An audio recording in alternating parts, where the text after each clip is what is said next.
10 จุดเด่นของ Acer Swift One 1. หูพางบางเบาหรูหราเป็นอลูมิเนียมน้ำหนัก 1.3 กิโล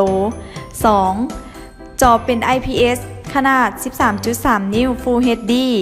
3. การ์ดจอเป็น HD กราฟิก 4. ฮาร์ดดิสก์เป็น SSD 128 กิก แรม 4 กิก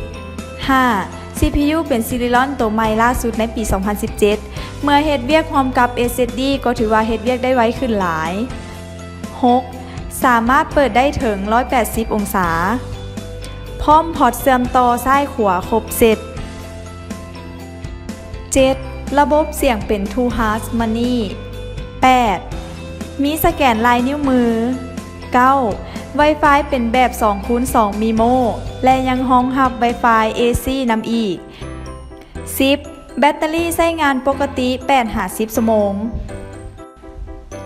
Acer Swift One มีทั้งหมดน้ำกัน 3 สี สีทอง สีเงิน สีบัว เหมาะสมที่สุดสำหรับนักเรียนนักศึกษาหรือพนักงานที่ใช้งานทั่วไปแนะนำเป็นเครื่องนี้เลย ราคาเพียง 3,690,000 กีบ พร้อมทั้งแถม Wi-Fi 3G ให้อีก 1 เครื่อง และกระเป๋าให้แบบฟรีๆอีก 1 หน่วย สำหรับลูกค้าท่านใดที่สนใจสั่งซื้อ